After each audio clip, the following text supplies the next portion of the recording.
The Kid Leroy on your hometown station, KHTS 98.1 FM, AM 1220 at 8:53 on this Thursday. Welcome to the Hometown Morning Show with Tori and Kyle. Thank you so much for joining in today. We certainly do appreciate it. We are looking forward to Friday right now. But because Friday around here, that's the start of the weekend. Okay, let's be honest. But before we do, we have to welcome in studio, and I think this is the first time I want to say I've seen this man, I want to say like maybe 15 months? Yeah. Something like that. Carden Ellis from Unipest. I was telling Carden off air that, I live in Stevenson Ranch, and I'm on the Nextdoor app. They were talking about an uptick in rats. Like I've never seen a rat in Stevenson Ranch. Maybe near a sewer. Maybe. Yeah. Okay. And now it's becoming a problem, and people are asking, "Hey, do you have rats in your neighborhood? Do you have them in your yard? Do you have them?" And I'm like, "What is happening right now?" Because I don't know if you know this about me. I'm not a big fan of rats, Carden. I don't know if you know that about me. Yeah, are you slightly myriophobic? That's the term. Myriophobic? Myriophobic. I am queen myriophobic, okay? So what's going on, man?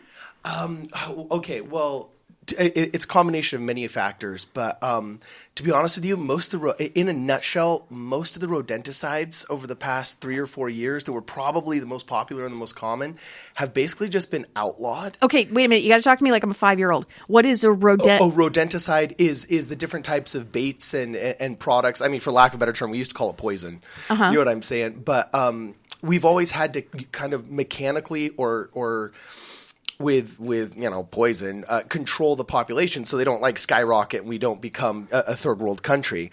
I don't want to go too insanely technical, but part of what has always made the American food source so dependable is that we have such good rodent control. Only 1 out of 22 of our tons of stored grains have traditionally been corrupted by rat activity. In the third world, it's 1 out of 3. That's why they have such food problems and starvation and so on and so forth. But now, in an effort to try and be more environmentalist, we've accidentally gone too far and stopped controlling our rats publicly. There's like the city of Los Angeles completely outlawed rodenticides in all public areas, for example. So what's happening is Is it because are they not safe for like humans and pets? Is there a concern? There was a concern. It's unfortunately been debunked, but with legislation, it's a very slow process that you can't just go back and say, oopsie mulligan, let's bring that back. You know what I'm saying? Okay. So we're at a point right now where we're really suffering those consequences. And in places like Stevenson Ranch, especially, it's not just legislation. It's also the architecture. Stevenson Ranch, they love their stucco siding and their tile roofs, and those curved tiles have all kinds of little spots that these rodents can get into. And they're actually an invasive imported rat from Asia called the roof rat, and they have nearly a prehensile tail, which means, I know these are please, terms. I'm a 5-year-old. Talk to me. You know how monkeys can grab things with their tails and swing? Sure. Like so can possums. They can hang. Okay. These rodents are so good at balancing and using their tails that they're nearly prehensile, meaning they can almost use them as like a fifth hand or a fifth leg, right? And so they're really good climbers, and they spend 90% of their time above ground. And so they get into all these attics. That's the problem, is they're getting into the attics of the actual houses themselves. They're getting into the sheds, and they breed like crazy. 6 to 8 babies every 6 to 8 weeks is the stats. Okay. So wait a minute. So, what? Go back on that. 6 to 8 babies every 6 to 8 weeks. Okay. This is not. I can't even. It's like Alfred Hitchcock's The Birds, but with 4 legs. Dude. Okay, I can't even. We only have about 2 minutes more time before I have to break, and then we go into a different show. But let's stop here and just talk about any kind of problem you might have. Like, I mean, we honed in on the rats because that's like they give me the shakes.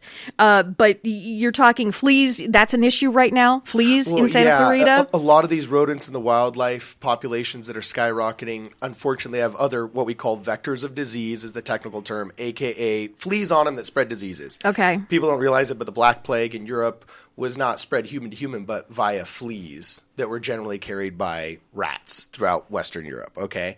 So, it's become a big problem. And this year with the heat, because this has been a crazy summer.